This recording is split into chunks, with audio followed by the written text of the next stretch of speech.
Welcome to History in a Year, America's first 250 years. Join us every single day as we journey from the Revolution of 1776 to the 250th anniversary of the United States. You can find every episode and join the discussion at pointedwords.com. I'm Stephen. And I'm Leah. It is March 27th. Welcome to episode 86. Yesterday, we watched the Conservative Federalist Party essentially destroy itself at the Hartford Convention. Because they threatened to secede from the Union, right as the United States won the Battle of New Orleans, they were permanently branded as traitors.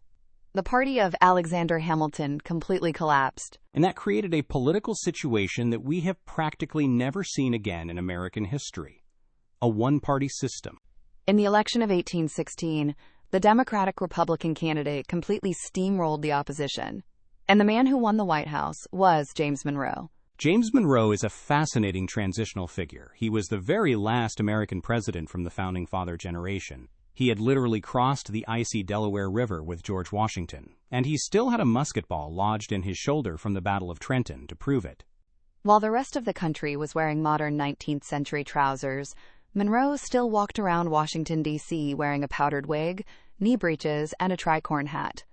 He was a living, breathing monument to the American Revolution. And Monroe decided to use that massive historical respect to completely unify the country. Shortly after taking office in 1817, Monroe did something unprecedented. He left Washington and went on a massive 15-week nationwide goodwill tour. And he didn't just visit his friends in the South. He rode directly into the belly of the beast. He went straight up the coast into New England, the absolute epicenter of the angry, bitter former Federalists who had just threatened to tear the country apart. But something amazing happened. When Monroe arrived in Boston, the crowds didn't throw rocks at him. They threw flowers. Tens of thousands of people lined the streets to cheer for him. The intense, unified patriotism of the War of 1812 had completely washed away the old party loyalties. A local Boston newspaper printed a headline to describe the incredible vibe of the president's visit. They called it the era of good feelings. The name stuck, and it perfectly described the surface of American society at the time. The economy was booming, people were rapidly expanding into the West, and politicians weren't screaming at each other in the newspapers anymore. But underneath that unified, patriotic surface, the foundation of the country was actively cracking. Because having only one political party didn't actually stop politicians from fighting. It just changed how they fought. Without a unified enemy to rally against, the massive Democratic-Republican Party started to fracture from the inside. They stopped fighting over broad political philosophies, and they started fighting over geography. This is the birth of fierce sectionalism. The country began splitting into three very distinct, very hostile camps: the North, the South, and the West. The North wanted tariffs to protect their new factories. The South hated tariffs because they made imported manufactured goods too expensive. The West wanted the government to build massive roads and canals to connect them to the East Coast. But the most terrifying crack in the foundation was the one that nobody wanted to talk about. Slavery. As hundreds of thousands of Americans poured into the West, they started carving out new territories that would eventually become new states.